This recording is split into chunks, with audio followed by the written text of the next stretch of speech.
November 21st, 2015. Memorial of the Presentation of the Blessed Virgin Mary. A reading from the first book of Maccabees.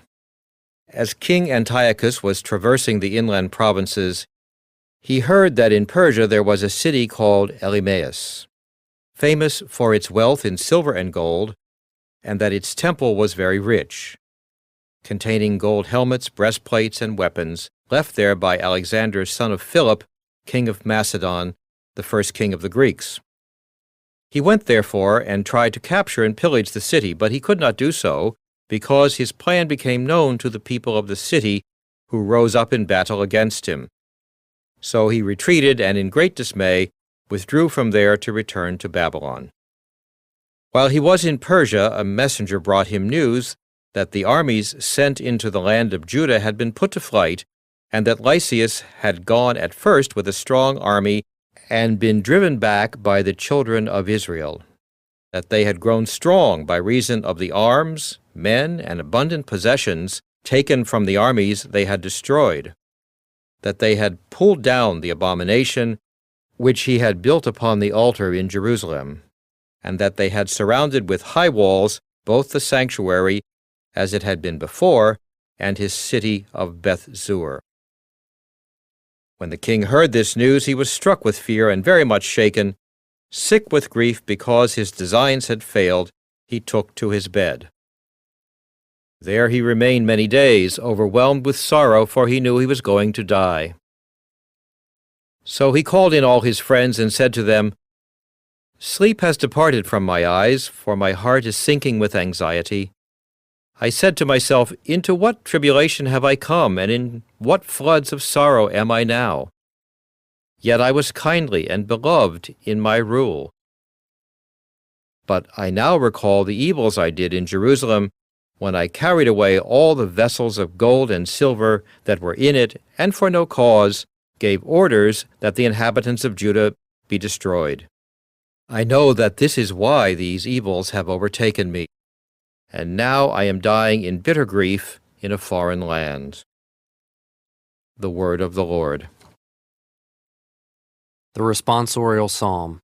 The response is, "I will rejoice in your salvation, O Lord."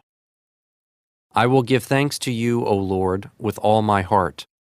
I will declare all your wondrous deeds. I will be glad and exult in you. I will sing praise to your name most high. I will rejoice in your salvation, O Lord. Because my enemies are turned back, overthrown, and destroyed before you, you rebuked the nations and destroyed the wicked. Their name you blotted out forever and ever. I will rejoice in your salvation, O Lord. The nations are sunk in the pit they have made. In the snare they set, their foot is caught. For the needy shall not always be forgotten, nor shall the hope of the afflicted forever perish. I will rejoice in your salvation, O Lord. A reading from the Holy Gospel according to Luke. Some Sadducees, those who deny that there is a resurrection, came forward and put this question to Jesus, saying, "Teacher, Moses wrote for us, if someone's brother dies leaving a wife but no child, his brother must take the wife and raise up descendants for his brother. Now there were 7 brothers. The first married a woman but died childless. Then the second and the third married her, and likewise all the 7 died childless. Finally the woman also died. Now at the resurrection, whose wife will that woman be? For all 7 had married her." Jesus said to them, "Children of this age marry and remarry, but those who are deemed worthy to attain to the coming age and to the resurrection of the dead neither marry nor are given in marriage. They can no longer die, for they are like angels, and they are the children of God, because they are the ones who will rise. That the dead will rise even Moses made known in the passage about the bush, when he called Lord the God of Abraham, the God of Isaac, and the God of Jacob.